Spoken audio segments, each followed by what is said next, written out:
অনিয়ম তুলে ধরায় হাসপাতাল প্রশাসনে কেউ ওএসডি কেউ বদলি, মনোবলে আঘাত স্বাস্থ্যকর্মীদের, তবুও ফ্রন্টলাইন ফাইটারের ভূমিকায় চিকিৎসকরা। দেশে করোনায় আক্রান্তের সংখ্যা ৮,০০০ ছাড়ালো, পুলিশ সদস্য সহ মৃত্যু আরো ৩। মধ্যপ্রাচ্যে আক্রান্ত মৃতের তালিকায় বহু বাংলাদেশি। বিশ্বে করোনায় মৃত্যু 2,34,000 ছাড়ালো। এখনো বিপর্যস্ত যুক্তরাষ্ট্র, পরিস্থিতির উন্নতি ইউরোপে, ভ্যাকসিন প্রস্তুত দাবি চীনের। ভিন্ন প্রেক্ষাপটে এলো মহান মে দিবস। ৭০ লাখ পরিবহন শ্রমিকের দায় নিচ্ছে না কেউ, বেকার হবার সংখ্যা 1.5 কোটি মানুষের। ঢাকার পথে আজও হাজার হাজার মানুষ, সামাজিক দূরত্ব মানতে শিথিলতা সর্বত্র, পণ্য পরিবহনে চালু বিশেষ ট্রেন। করোনা মোকাবেলায় ঐক্যের ডাক সেতুমন্ত্রীর। আর 29 বেসরকারি হাসপাতালে পরীক্ষা হবে, প্রস্তুত বসুন্ধরা অস্থায়ী হাসপাতাল।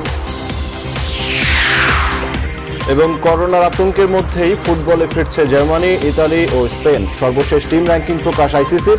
টি-20তে এগিয়েছে টাইগাররা।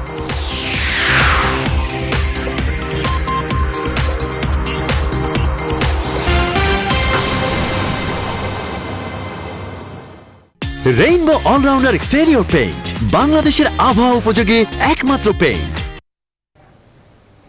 স্বাগত নিউজ 24 সন্ধ্যার সংবাদে। সঙ্গে আছি আমরা দুজন, আমি ফার্নাস জুই এবং আমি সজল দাস। দেখছিলেন শিরোনাম।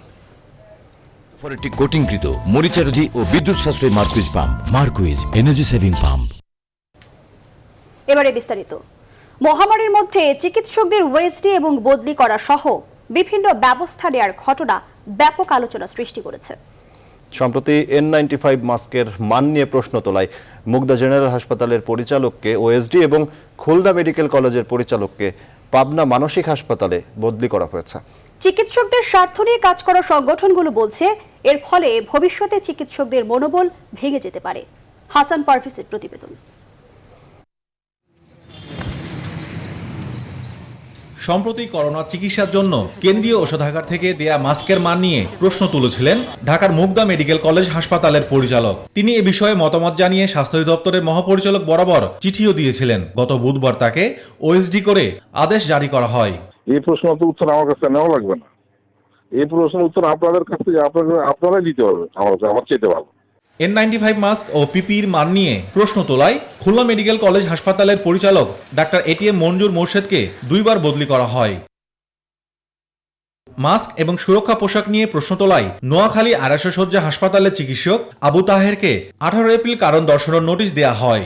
আমি আসলে মিথ্যা কিছু বলিনি, যে আমি যেটা পাইনি আমি সেটাই হয়তো বলে ফেলছি। আমি একটা ফেসবুকে একটা পোস্ট দিয়েছিলাম মাস্ক নিয়ে বিশেষত, তো সেটা নিয়ে আমাকে শোকজ করা হয়েছে, যেটা আসলে দুঃখজনক ঘটনা।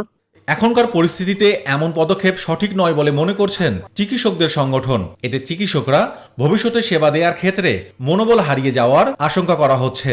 আমরা অলরেডি মেসেজ পাইছি, 3টে আপনাকে বললাম। আমরা এগুলো দেখতেছি।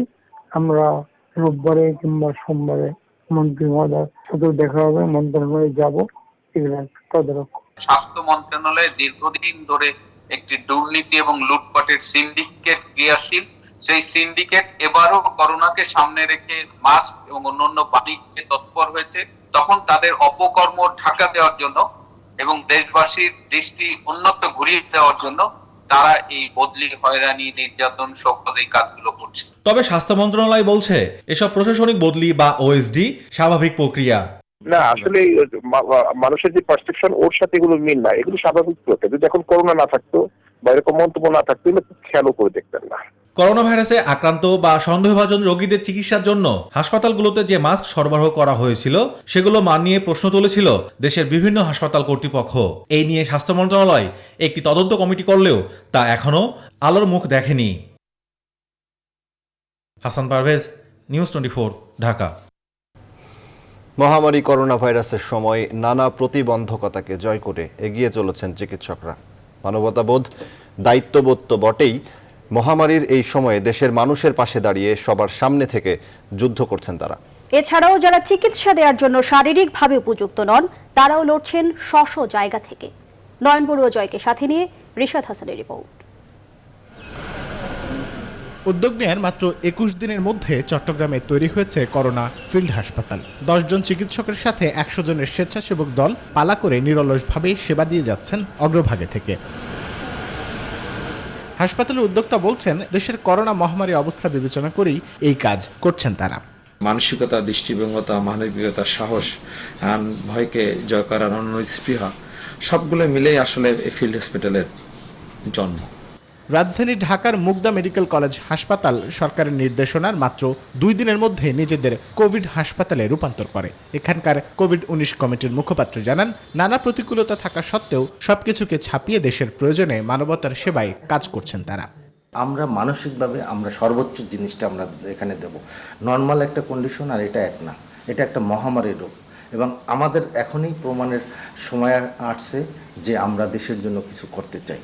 প্রায় নিশ্চিত সংক্রমণের ঝুঁকি নিয়েও এই হাসপাতালের কোভিড-19 আক্রান্ত গর্ভবতী নারীর সার্জারি করেন এক চিকিৎসক দল। তারা জানান, মানবতা বোধ থেকেই সাধারণ মানুষের পাশে দাঁড়িয়ে সর্বোচ্চ সেবা দিবেন।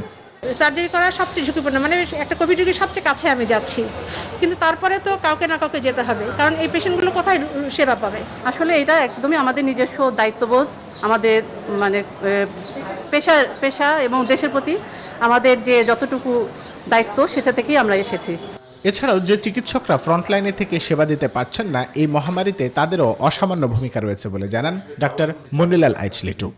তাদের দায়িত্ব না থাকা সত্ত্বেও অনেক সময় তারা দায়িত্বটা পালন করছেন ম্যানেজার, এবং এটা যাদের কোমরবিড ডিজিজ আছে আমি মনে করি তাদের ম্যানেজমেন্টের ডিউটি করা উচিত। দেশের বিভিন্ন কোভিড হাসপাতালে যেসব চিকিৎসক, নার্স এবং স্বাস্থ্যকর্মীরা চিকিৎসা সেবা দিচ্ছেন, তারা বলছেন শুধুমাত্র মমত্ববোধ এবং মানবতাবোধ থেকেই নয়, এই সেবা দেশের সংকটকালীন মুহূর্তে জনগণের পাশে দাঁড়ানোর জন্যই। রিশাদ হাসান, নিউজ 24, ঢাকা। দেশে নতুন করে করোনা ভাইরাস শনাক্ত হয়েছে 571 জনের। গত 24 ঘন্টায় মৃত্যু হয়েছে আরও 2 জনের। এ নিয়ে করোনায় মারা গেলেন মোট 170 জন। আজ দুপুরে দেশের করোনা ভাইরাস পরিস্থিতি নিয়ে অনলাইনে ব্রিফিংয়ে তথ্য জানান স্বাস্থ্য অধিদপ্তরের অতিরিক্ত মহাপরিচালক অধ্যাপক নাসিমা সুলতানা। তিনি জানান, এ পর্যন্ত দেশে করোনা ভাইরাসে আক্রান্ত হয়েছেন মোট 8,238 জন। একদিনে নমুনা পরীক্ষা হয়েছে 5,573টি। গত 24 ঘন্টায় 14 জন সহ এ পর্যন্ত মোট সুস্থ হয়েছেন 174 জন। 31 ল্যাবে আমরা যা নমুনা সংগ্রহ করেছি গত 24 ঘন্টায় তা হলো 5,958টি এবং পরীক্ষা হয়েছে 5,573টি। এই নমুনা সংগ্রহ এবং নমুনা পরীক্ষা করে আমরা কোভিড শনাক্ত করেছি 571 জনকে গত 24 ঘন্টায়। তাহলে এ পর্যন্ত কোভিড আক্রান্ত ব্যক্তি শনাক্ত হলো 8,231 জন। আজকে 24 ঘন্টায় মৃত্যুবরণ করেছেন 2 জন। সর্বমোট মৃত্যু দাঁড়ালো 170 জন। গত 24 ঘন্টায় সুস্থ হয়েছেন 14 জন এবং এ পর্যন্ত সুস্থ 174 জন। করোনা ভাইরাসে আক্রান্ত হয়ে প্রাণ হারালেন পুলিশের বিশেষ শাখার এএসআই নাজির উদ্দিন। শুক্রবার সকালে রাজারবাগের কেন্দ্রীয় পুলিশ হাসপাতালে চিকিৎসাধীন অবস্থায় তার মৃত্যু হয়। এ নিয়ে বাংলাদেশ পুলিশের 4 সদস্য করোনা যুদ্ধে আত্মোৎসর্গ করলেন। গত 25 এপ্রিল এসআই নাজির উদ্দিনের করোনা ধরা পড়ে। এছাড়া তিনি অ্যাজমা ও হাইপারটেনশনে ভুগছিলেন। সকাল 8টার দিকে হাসপাতালে চিকিৎসাধীন অবস্থায় তিনি মারা যান। পুলিশ সদর দপ্তরের সহকারী মহাপরিদর্শক সোহেল রানা জানান, তার নামাজে জানাজা শুক্রবার সকালে রাজারবাগে অনুষ্ঠিত হয়েছে। জানাজা শেষে পুলিশের ব্যবস্থাপনায় মরহুমের মরদেহ গ্রামের বাড়িতে পাঠানো হয়েছে। সেখানে জেলা পুলিশের ঊর্ধ্বতন কর্মকর্তা ও পুলিশ সদস্যদের উপস্থিতিতে ধর্মীয় বিধান অনুযায়ী মরদেহ দাফন করা হয়।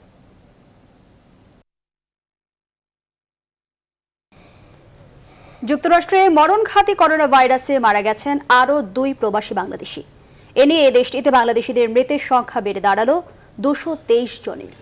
এদিকে মধ্যপ্রাচ্যের দেশ সৌদি আরবে কোভিড-19 আক্রান্ত হয়েছেন 22,793 জন, মারা গেছেন 162 জন। মারা যাওয়াদের মধ্যে একটি বিরাট অংশ বাংলাদেশি, যা উদ্বেগ বাড়িয়েছে প্রবাসীদের জনমনে। বিস্তারিত জানাচ্ছেন চন্দ্রানী চন্দ্রা।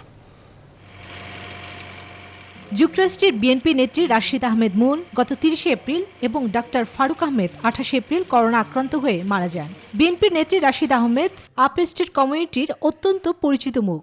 নিউ ইয়র্কে বিএনপি নেত্রী জাসাসের সহসভাপতি, নর্থ বেঙ্গল ফাউন্ডেশন এবং পাবনা সমিতির মহিলা বিষয়ক সম্পাদিকা। তিনি প্রাণঘাতী ভাইরাসের সাথে প্রায় 1 মাস লড়াই করে মারা যান।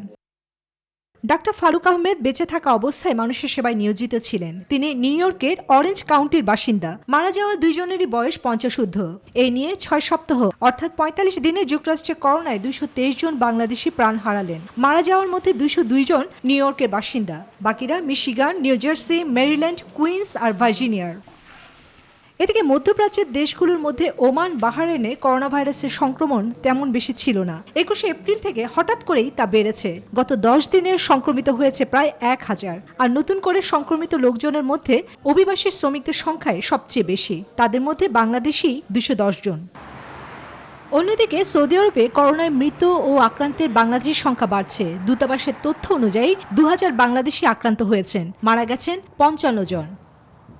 ওমান, বাহরাইন, দুবাই, কুয়েত, কাতার সহ আরব দেশগুলোতে বাংলাদেশি মৃত আর আক্রান্তের সংখ্যা লাফিয়ে লাফিয়ে বাড়ছে, তবে সেটা প্রকাশ পাচ্ছে না মত সংশ্লিষ্টদের। চন্দ্রা, নিউজ 24। এবারে স্যাভলন অ্যান্টিসেপটিক সোপের সৌজন্যে করোনা ভাইরাস পরিস্থিতি।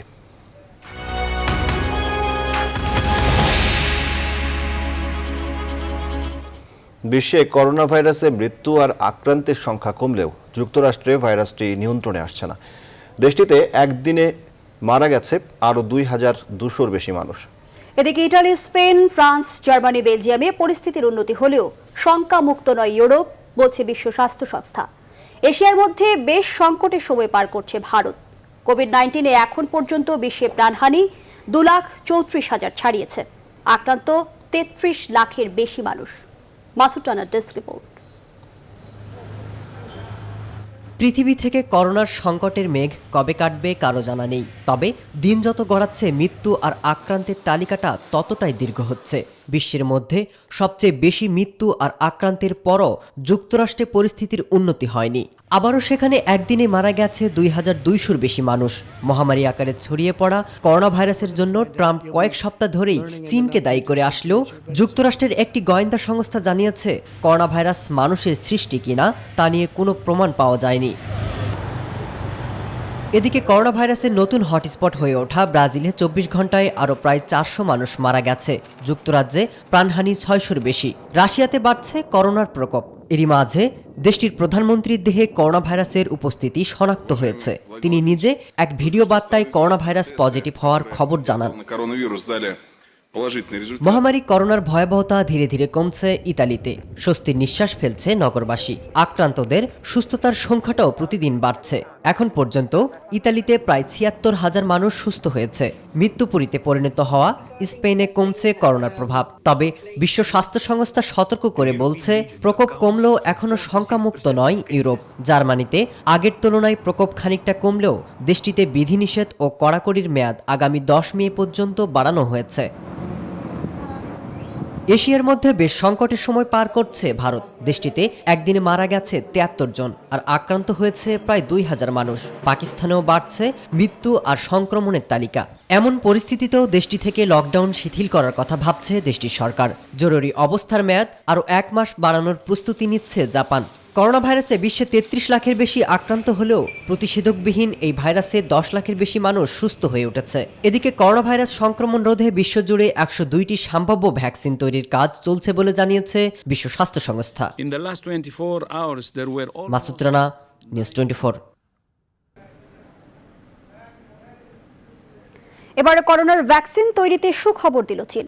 চীনা সংস্থা সিনোভাকের দাবি কোভিড-19-এর ভ্যাকসিন সম্পূর্ণ প্রস্তুত, শুধুমাত্র ছাড়পত্র পাওয়া বাকি। আর তা পেলে গড়হারে ভ্যাকসিনের উৎপাদন শুরু করবে দেশটি। সিনোভাক বলছে তাদের গবেষণাগারে প্রস্তুত ভ্যাকসিনই মরণঘাতী ভাইরাসটি ঠেকাতে কার্যকর হবে। জানায় করোনা প্রতিরোধে বছরে 10 কোটি ডোজ উৎপাদন করতে প্রস্তুত তারা। তাই দেরি না করে উৎপাদন শুরু করতে চায় চীনা এই প্রতিষ্ঠান। সিনোভাক বলছে বানরের শরীরে অভূতপূর্ব সাড়া মিলেছে তাদের ভ্যাকসিন। আর বানরের পর মানব শরীরেও পরীক্ষার কাজ শুরু করেছেন তারা। করোনা বিপর্যয়ে চীন যে 4টি সংস্থার তৈরি ভ্যাকসিনের ক্লিনিক্যাল ট্রায়ালের অনুমোদন দিয়েছে তার একটি সিনোভ্যাক বায়োটেক। এদিকে কোভিড-19-এর টিকা তৈরির দৌড়ে এগিয়ে থাকতে জোর প্রচেষ্টা অব্যাহত রেখেছে ট্রাম্প প্রশাসন।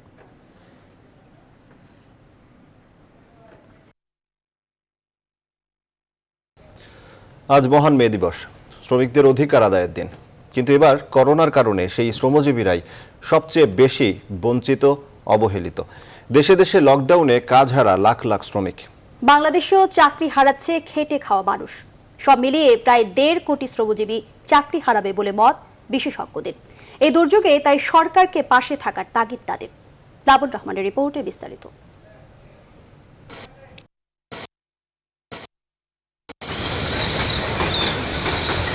পৃথিবীর কোটি কোটি শ্রমজীবীর অধিকার ও দাবি আদায়ের দিন আন্তর্জাতিক শ্রমিক দিবস। 1886 সালের 1 মে যুক্তরাষ্ট্রের শিকাগো শহর 8 ঘন্টা কর্মদিবসের দাবিতে পথে নামে শ্রমিকরা। দাবি পূরণে সেই আন্দোলনে বুকের তাজা রক্ত ঝরে শ্রমিকদের, যার বিনিময়ে বিশ্বজুড়ে দৈনিক 8 ঘন্টা কাজ স্বীকৃতি পায়।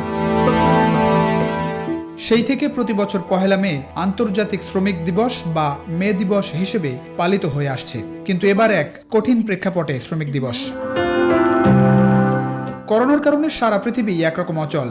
দেশে দেশে লকডাউনে বন্ধ সব, যাতে কর্মজীবীরা ভীষণ বিপাকে। নিত্যদিনের কাজ যেমন নেই, তেমনি পাল্লা দিয়ে বাড়ছে ছাঁটাই। আন্তর্জাতিক শ্রম সংস্থা আইএলওর আশঙ্কা, করোনা মহামারীতে বিশ্বজুড়ে প্রায় 160 কোটি শ্রমিকের জীবিকা ঝুঁকিতে পড়বে। করোনার বাস্তবতায় এরই মধ্যে সংকট শুরু বাংলাদেশেও। বেতন না পাওয়া কিংবা চাকরি থেকে ছাঁটাই, ফল শ্রমিকদের এমন বিক্ষোভ যেন নিত্যদিনের। এই মাসের 15 দিনে বেতন দিয়া বলছে যে ফ্যাক্টরি বন্ধ করে দিব। আমাদের জীবনের দাম আছে, কিন্তু আমাদের পেটটা কি করব আমরা কোন? তো করোনা ভাইরাস এত গরিবের মরণ, মানুষের কাছে হাত পাতে, এছাড়া তো ম্যাডাম আমার কোনো উপায় নাই। দেশে অঘোষিত লকডাউনে ঘরবন্দি মানুষ, বন্ধ অনেক ক্ষেত্রে সবকিছু, যাতে দিন এনে দিন খাওয়া শ্রমিকরা কাজ হারা। পাশাপাশি মধ্যবিত্ত নিম্নবিত্তরাও মহাসংকটে। এমন ভয়াবহ বিপর্যয়ে বাংলাদেশে প্রায় 1.5 কোটি মানুষ চাকরি হারাবে বলে আশঙ্কা গবেষণা প্রতিষ্ঠান পলিসি রিসার্চ ইনস্টিটিউটের।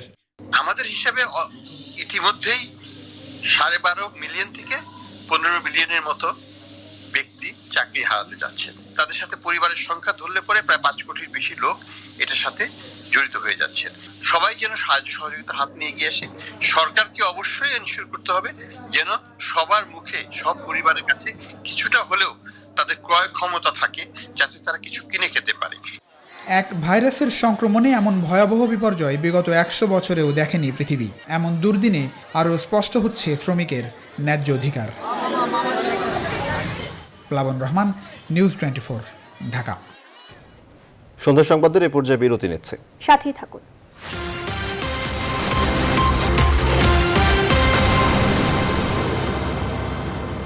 বিরতির পর আবারও স্বাগত। আপনারা দেখছেন সন্ধ্যা সংবাদ। করোনা দুর্যোগে পরিবহন শ্রমিকদের পাশে নেই মালিক শ্রমিকদের কোনো সংগঠন। পরিবহন শ্রমিক নেতা শাহজাহান খান বলছেন, শ্রমিকদের সহায়তার জন্য কল্যাণ তহবিলে পর্যাপ্ত অর্থ নেই। এ কারণে শ্রমিক সংগঠনগুলো তাকিয়ে আছে সরকার ঘোষিত অনুদানের দিকে। শাহ আলী জয়ের রিপোর্ট। পরিবহনের চাকার সঙ্গে যেন থমকে আছে পরিবহন শ্রমিকের জীবন। করোনার কারণে খেয়ে না খেয়ে দিন কাটছে এই খাতে জড়িত 70 লাখ শ্রমিকের। ফলে প্রশ্ন, দুর্যোগের এই সময়ে কি করছে মালিক বা শ্রমিক সংগঠনগুলো? আমাদের মালিক সমিতির পক্ষ থেকে বলা আছে যে নিজ নিজ শ্রমিকদের, যাদের যতগুলো গাড়ি থাক, একটাই থাক বা 250 থাক বা 1200 থাক, যাদের একটি গাড়ি আছে সেও তার ড্রাইভারদের চালাবে এবং 1800 মালিক যারা আছে তাদেরকেও চালাতে হবে। কিন্তু পরিবহন শ্রমিকরা বলছেন বাস্তবতা ভিন্ন। করোনা দুর্যোগে খুঁজে পাওয়া যাচ্ছে না কাউকে।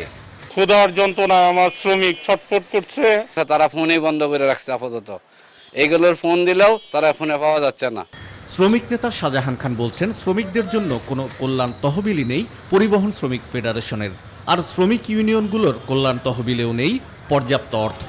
ফেডারেশন তো আমাদের কোনো কল্যাণ তহবিল নেই। বিভিন্ন শ্রমিক ইউনিয়নগুলো তারা কল্যাণ তহবিল সংগ্রহ করে এবং এই কল্যাণ তহবিল এরকম করোনা আসবে এই চিন্তা করে কেউ কল্যাণ তহবিল সংগ্রহ করে না। পরিবহন থেকে আদায় করা চাঁদা অফিস খরচেই শেষ হয়ে যায় বলে জানান এই নেতা। কত টাকা আসে এবং তাতে আমাদের যে ফেডারেশনের খরচ, আমার ফেডারেশনের 8 জন আমার কর্মচারী, তার অফিস ভাড়া, তার বিভিন্ন এগুলোর পিছনে যে টাকা খরচ হয় সেটা কোত্থেকে আসে? শ্রমিকদের জন্য বরাদ্দ সরকারি অর্থ সংগ্রহে তাদের তালিকা জেলা প্রশাসকের কাছে পাঠানোর মধ্যেই নিজের দায়িত্ব সীমাবদ্ধ রাখছে শ্রমিক ইউনিয়নগুলো। আমাদের প্রধানমন্ত্রী এদের সকলকে জেলা প্রশাসকের কাছে তালিকা দাখিল করার জন্য বলেছিল এবং এই সব ইউনিয়ন যার যার তালিকা সে জমা দিয়েছে। হিসেব অনুযায়ী দেশে 8 লাখেরও বেশি বাণিজ্যিক যানবাহন চলাচল করে।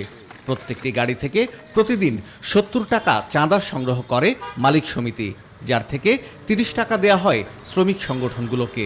বছর শেষে এই হিসাব দাঁড়ায় 2000 কোটি টাকারও উপরে। শাহ আলী জয়, নিউজ 24, ঢাকা। এবার হেক্সাল হ্যান্ড স্যানিটাইজারের সৌজন্যে করোনা ভাইরাস পরিস্থিতির আরও খবর।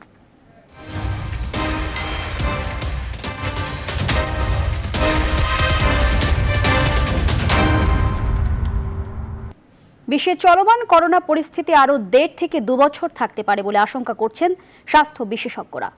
বৃহস্পতিবার সিএনএন-এর এক নতুন স্বাস্থ্য প্রতিবেদনে এ তথ্য জানানো হয়।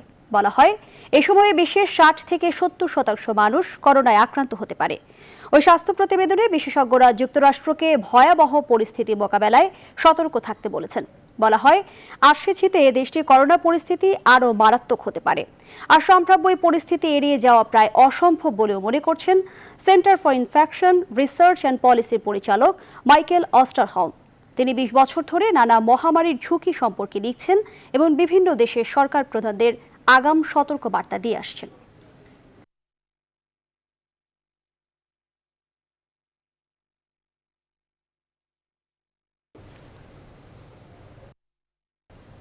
জুমার জামাতে রাজধানীর অনেক মসজিদে 10 জনের বেশি মুসল্লিকে অংশ নিতে দেখা গেছে। কোনো কোনো মসজিদে ইমামরা বলছেন তারা এলাকাবাসী এবং মুসল্লিদের বোঝাতে পারলেও মসজিদ কমিটির কারো জন্য নিয়মটি মানা যাচ্ছে না। শুক্রবার রমজানের প্রথম জুমার দিনে মুসল্লিদের সচেতন করে তুলতে রাজধানীর বেশ কয়েকটি মসজিদে যান সেনা সদস্যরা। তৌহিদ শান্তর প্রতিবেদন।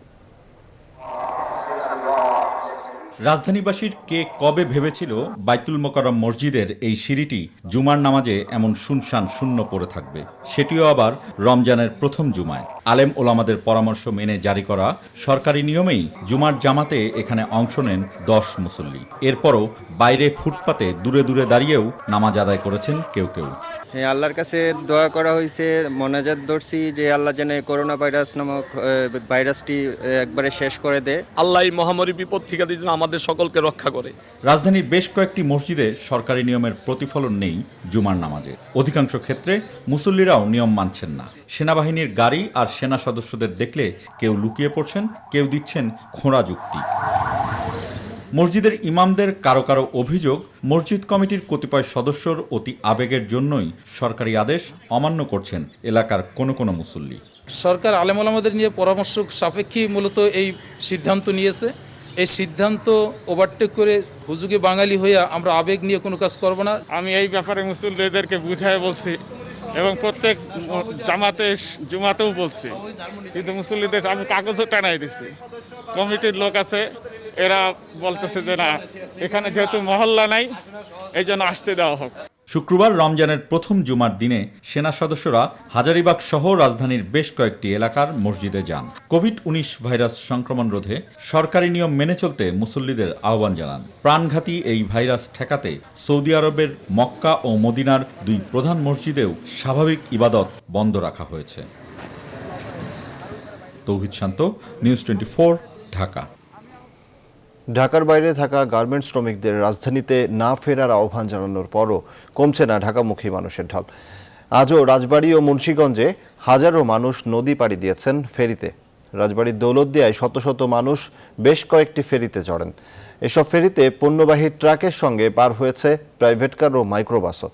এ সময় মানা হয়নি সামাজিক কিংবা শারীরিক দূরত্বের কোনো নির্দেশনা, ছিল না আইনশৃঙ্খলা বাহিনীর তৎপরতাও। একই চিত্র মুন্সিগঞ্জের শিমুলিয়া ঘাটে। হাজারো মানুষ নদী পাড়ি দিয়েই ছুটছেন ঢাকার পথে। গণপরিবহন না থাকায় অনেকে বেছে নেন প্রাইভেট কার কিংবা মোটরসাইকেল।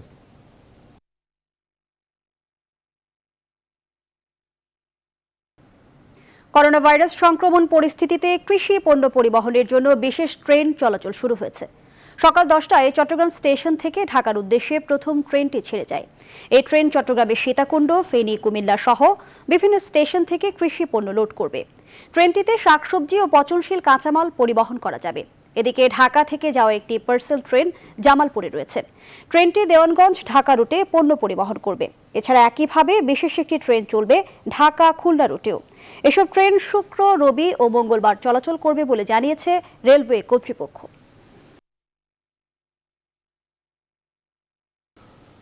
আওয়ামী লীগের সাধারণ সম্পাদক ওবায়দুল কাদের বলেছেন, করোনা মহামারী মোকাবিলায় ঐক্যের কোনো বিকল্প নেই। সকালে তার সরকারি বাসভবনে এক ব্রিফিংয়ে ওবায়দুল কাদের বলেন, করোনা যোদ্ধাদের সুরক্ষা ও নিরাপত্তার বিষয়টি অগ্রাধিকার ভিত্তিতে বিবেচনায় নিয়েছে সরকার। এখন থেকে 29টি স্থানে করোনা পরীক্ষা করা হবে বলে জানান তিনি। মহান মে দিবস উপলক্ষে আওয়ামী লীগের পক্ষ থেকে দেশের সকল শ্রমজীবী মানুষদেরও আন্তরিক অভিনন্দন ও শুভেচ্ছা জানান ওবায়দুল কাদের। এ সময় তিনি ঐক্যবদ্ধভাবে এই দুর্যোগ মোকাবিলায় প্রধানমন্ত্রী শেখ হাসিনার নেতৃত্বে চলমান কার্যক্রমকে সম্মিলিত প্রয়াসে এগিয়ে নিয়ে যাওয়ারও আহ্বান জানান। দুর্যোগে ঐক্যের বিকল্প নেই। ঐক্যবদ্ধভাবে আসুন আমরা দুর্যোগ মোকাবিলায় প্রধানমন্ত্রী শেখ হাসিনার নেতৃত্বে চলমান কার্যক্রমকে এগিয়ে নিয়ে যাই। সরকার ফ্রন্টলাইনে কর্মরত করোনা যোদ্ধাদের সুরক্ষা ও নিরাপত্তার বিষয়টিও অগ্রাধিকার ভিত্তিতে বিবেচনায় নিয়েছেন। টেস্টিং ক্যাপাসিটি বাড়ছে, বেসরকারি হাসপাতাল সম্পৃক্ত করা হচ্ছে। এখন 29টি সেন্টার থেকে করোনা টেস্ট করা হবে। সবকিছু ঠিক থাকলে মে মাসের 4 তারিখে উদ্বোধন হতে যাচ্ছে করোনা ভাইরাসের চিকিৎসায় দেশের শীর্ষস্থানীয় শিল্প গোষ্ঠী Bashundhara group international convention city বসুন্ধরার অস্থায়ী আইসোলেশন সেন্টার। অস্থায়ী হাসপাতালটি সেবা দেওয়ার জন্য প্রস্তুত বলে জানিয়েছেন আইসিসিবির প্রধান পরিচালন কর্মকর্তা এম জসিমউদ্দিন। এখন শুধু অপেক্ষা স্বাস্থ্য বিভাগের বুঝে নেয়ার। আরো জানাচ্ছেন মারুফা রহমান। কোভিড-19 চিকিৎসায় দেশের শীর্ষস্থানীয় শিল্পগোষ্ঠী বসুন্ধরা গ্রুপের ইন্টারন্যাশনাল কনভেনশন সিটি বসুন্ধরার অস্থায়ী হাসপাতাল সেবা দেওয়ার জন্য প্রস্তুত। হাসপাতালের সাধারণ বেড স্থাপন, হলের যাবতীয় কর্মকাণ্ড গত মঙ্গলবার শেষ হয়েছে। চিকিৎসক ও নার্সের চেম্বারগুলোর কাজও শেষ। বেড, ডাস্টবিন, স্যালাইন হ্যাঙ্গার সহ আনুষঙ্গিক সাপোর্ট বসানো হয়েছে। শেষ হয়েছে টয়লেট নির্মাণও। হাসপাতালের এসি, চেয়ার সহ অন্যান্য কাজের ফিনিশিংও একেবারেই চূড়ান্ত পর্যায়ে। এখন স্বাস্থ্য বিভাগ যেদিন চাইবেন সেদিনই বুঝে নিতে পারবে। হসপিটালে একজন পরিচালক সহ 2 জন উপপরিচালক নিয়োগ পেয়েছেন। এর প্রেক্ষিতে আমরা বলতে পারি যে আমাদের হসপিটালটি যেভাবে মাননীয় স্বাস্থ্যমন্ত্রী 4 তারিখ শুরু করার যে পরিকল্পনা উনি দিয়েছেন, সেই পরিকল্পনাটা আর থেমে থাকছে না। আমার মনে হয় যে ওই সময়ে আমরা শুরু করতে পারবো এবং আমরা আশা করছি যে আমাদের সরকার প্রধানই এটা উদ্বোধন করবেন। দেশ ও মানুষের কল্যাণে এই স্লোগানের আলোয় পথ চলা বসুন্ধরা গ্রুপ করোনা ভাইরাসের এই দুর্যোগকালেও দেশ ও জাতির কল্যাণে এগিয়ে এসেছে। দেশে কোভিড-19 আক্রান্ত রোগী বাড়তে থাকায় সরকারকে আইসিসিবিতে 5,000 শয্যার একটি অস্থায়ী হাসপাতাল প্রতিষ্ঠার প্রস্তাব দেয় দেশের শীর্ষস্থানীয় এই শিল্পগোষ্ঠী। তো আমাদের কাজ সম্পূর্ণ শেষ হয়ে গেছে। আমরা হলগুলোতে কিছু টিউনিং চলছে। এটা যেহেতু তারিখ ঘোষণা হয়েছে, এখন যে কোনো মোমেন্টে তারা আসলে এটা কাজ শুরু করতে পারবে। কোভিড-19 বিপর্যয় শেষ না হওয়া পর্যন্ত এবং সরকারের যতদিন ব্যবহারের প্রয়োজন শেষ না হবে ততদিন আইসিসিবিকে ব্যবহারের জন্য দেওয়া হয়। মারুফা রহমান, নিউজ 24, ঢাকা। সংবাদের এ পর্যায়ে আবারও বিরতি নিচ্ছি, সঙ্গেই থাকুন।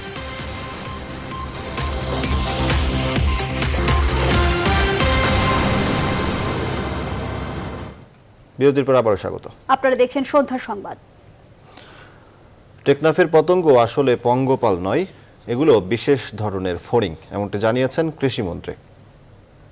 একই অভিমত বিশেষজ্ঞদেরও। তবু ক্ষতিকর এই কীট পতঙ্গ দমনে সতর্ক থাকা ও ব্যবস্থা নেওয়ার পরামর্শ দিলেন তারা। আরো জানাচ্ছেন সৈয়দ রায়হান। কক্সবাজার জেলার টেকনাফ সহ আশপাশ এলাকায় দেখা মেলে এমন ধরনের কীটপতঙ্গ। পঙ্গপালের মতো দল বেঁধে এরই মধ্যে নষ্ট করেছে অসংখ্য গাছের পাতা। ফলে গেল কয়েকদিন ধরেই উদ্বেগ ও আতঙ্ক ছড়িয়েছে স্থানীয়দের মাঝে। পঙ্গপাল নয় বলে একটা আশ্বাস দিয়েছেন, তারপরে ওনারা আমাকে একটা কীটনাশক ওষুধ দিয়েছেন, এগুলো আমি স্প্রে করছি। কৃষিমন্ত্রী টাঙ্গাইলে কৃষকদের হারভেস্টার মেশিন বিতরণকালে সাংবাদিকরা এ ব্যাপারে জানতে চায়। জবাবে মন্ত্রী বলেন, টেকনাফে পঙ্গপাল নয় বিশেষ প্রজাতির ফড়িং দেখা গেছে, তবে এ ব্যাপারে দেশি বিদেশি বিশেষজ্ঞদের পরামর্শ নেওয়া হচ্ছে বলেও জানান তিনি। আমাদের এই ব্যাপারে অভিজ্ঞতা নাই, তারপরেও বিষয়টি আমরা গুরুত্বের সাথে নিয়েছি। আমরা বিশেষজ্ঞদেরকে পাঠিয়েছি। কক্সবাজারের একটা আপনারা খবর দেখিয়েছেন যে কক্সবাজারে পঙ্গপাল এসছে, কিন্তু কক্সবাজারে আমাদের বিজ্ঞানীরা দেখেছে সেটা পঙ্গপাল নয়। একই অভিমত বিশেষজ্ঞদেরও। তারা বলছেন পঙ্গপালের 12 ধরনের প্রজাতির সাথে টেকনাফের পতঙ্গের মিল নেই, তবুও নমুনা পরীক্ষার পরামর্শ তাদের। বাংলাদেশে যে পঙ্গপাল বা যে ঘাসফড়িংয়েরটি দেখানো হয়েছে সেটি আসলে সেই পর্যায়ের পঙ্গপাল বা লোকাস্টের প্রজাতি নয়।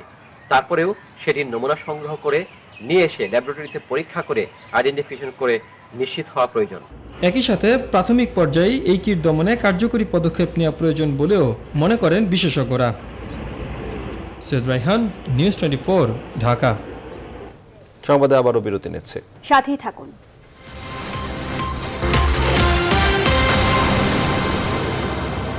বিরতির পর আবারও স্বাগত সন্ধ্যা সংবাদে। এবারে খেলার খবর। করোনা ভাইরাস আতঙ্কের মাঝে ফুটবলে ফেরার পরিকল্পনা করছে ইউরোপের বেশ কয়েকটি দেশ। ইংল্যান্ড, জার্মানি, ইতালির পর এবার অনুশীলন করার অনুমতি পেয়েছে স্পেনের ক্লাবগুলো। তবে সেপ্টেম্বরের আগে ফুটবল ফেরানো উচিত নয়, এমনটাই বলছে ফিফার মেডিকেল কমিটি।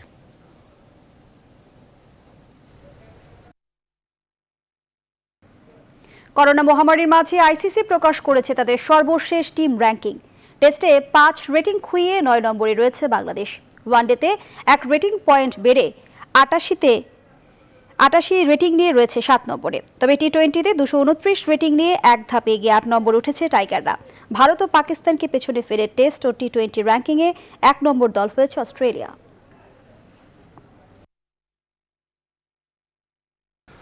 সন্ধ্যা সংবাদে এই ছিল এখনকার মতো। এতক্ষণ সাথে থাকাই ধন্যবাদ সবাইকে।